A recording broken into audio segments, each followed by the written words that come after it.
My name is Robert McMasterson, and I'm a paranormal hunter.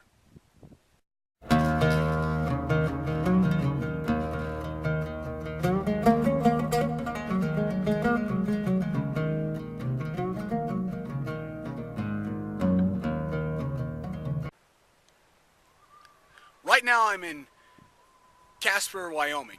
It's about 130, 140 miles south of La Mancha. And the reason I am here are those things. Now, you probably know them as wind turbines. They just look like giant windmills. And while they may look like giant windmills, they're not. I think they're part of a plot by an organization called Azazel. Now, just for the record, Azazel is a massive global conspiracy that stretches all the way around the world.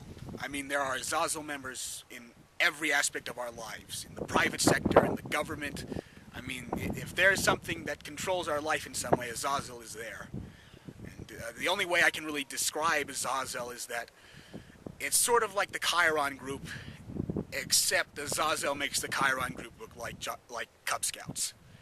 I'm serious about this because there was a massive war a couple years ago between Azazel and the Chiron group, and the Chiron group basically got their butts handed to them, and it was pretty brutal. I mean, I think people actually got scalped during that war. So yeah, Azazel is a pretty ruthless organization, and you know the obvious answer is, well, why haven't I heard of them? Well, it's not a very good conspiracy if everybody knows about it. I mean, the few people who do know about Azazel who are not members don't talk about it because they don't want to die. But basically, I think it's Azazel who's behind these wind machines, these windmills, these so-called windmills. And a lot of the consensus about Azazel is that they get their power from a satanic compact. And it's also believed they have treaties with certain Lamia tribes. But yeah, these machines, I don't really think these are windmills at all. I think they might be giant Satan machines. They're giant Satan machines for Azazel's evil purposes, but I don't know exactly what that is. And daytime is usually not a good time to find out about Satan. Usually the best time is around midnight. Midnight is usually a good time to go hunting. So I'm probably going to come back here around midnight and find out what's going on with these windmills. It's actually kind of weird. I think I've been here before. I mean, this place seems really familiar. I just don't know where. I think I've actually seen this place in a dream. It's really weird, but I have this recurring dream where I'm standing in this spot, this exact spot, except there's nothing around me. There's no houses, there's no fences, there's no signs, there's no people. There's just these windmills.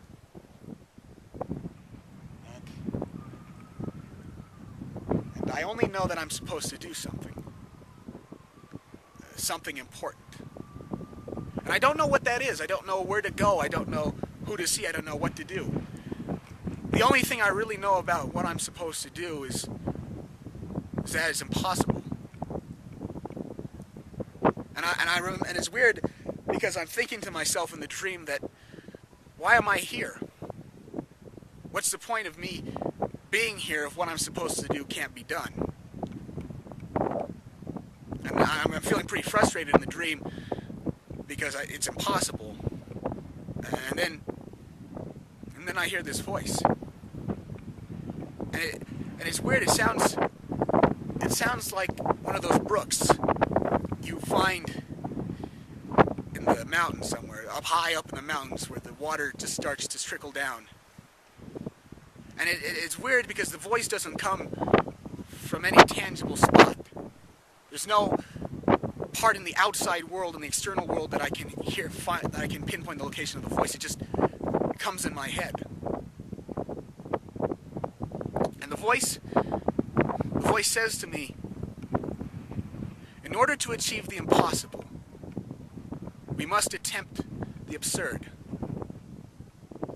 And I know I've heard that somewhere. I know or read that somewhere. I know I've come across that saying, but I don't know where. And then I realized it's not important. Because I'm not afraid anymore. I know that I have to keep going. So I just start walking. And then I wake up. It's kind of a lame dream, but it's just weird. I was thinking of it because of the windmills in this spot, and it kind of a little bit of deja vu. But I know it's kind of irrelevant. But anyway, there's not much else to say. I'm going to take off for a little bit, rest up. I mean, I'll be back. I'll be back tonight. But there's not much else to say. So, until then, I'm Robert McMasterson. Fight the darkness.